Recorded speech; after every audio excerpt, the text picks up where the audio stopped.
If you've recently installed lolMiner version 1.3 or greater, and you double click on the batch file for what you want to mine, and instead you get this error message, I'll show you how to fix it.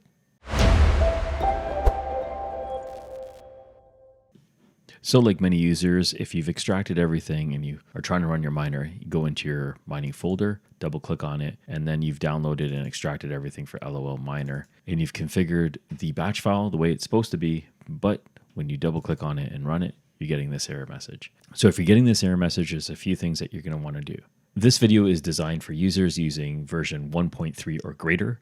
If you're using an older version, check out this video for an alternative fix.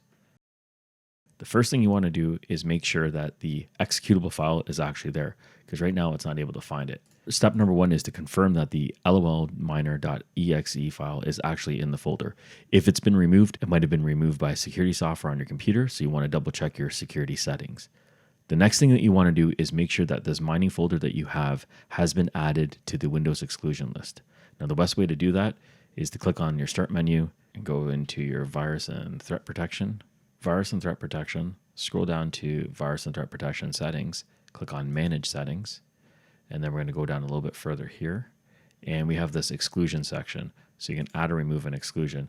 And what you want to do is make sure that your mining folder has been added to the exclusions. If it hasn't, you're going to run into a lot of issues because Windows is going to prevent it from running. So that's step number two. Now, the last thing to do and the most important thing to do is make sure the batch file knows exactly where to find the lolMiner executable file. So we were using Beam in my installation example, and what we'll do is we'll right click on it and edit it.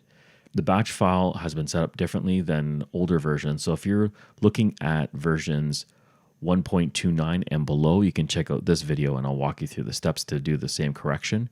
The steps that we're following here are for versions 1.3 and above.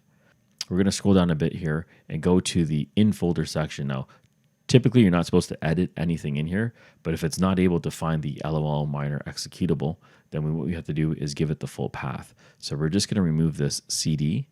And now we're going to move over to our File Explorer. This path at the top is the exact path it's going to need to find the lolMiner executable file. So we're going to right click on it and we're going to copy it. We're going to go back to our batch file. And in here, after the equals, we're going to paste it in and then add a slash at the end. So we have the entire path for this batch file to find this executable file. Once you have done that, you can click on File and Save. Close out of it, and now we can run the batch file. lolMiner should now start up with no issues now that it knows exactly where to find the file. So I hope you found this video useful. If you did, please give me a thumbs up. Subscribe to the channel if you want to look for other fixes and tricks related to cryptocurrency, wallets, and miners. And if you have any questions, go ahead and put them in the comments below. Thank you for watching, and I'll catch you on the next one.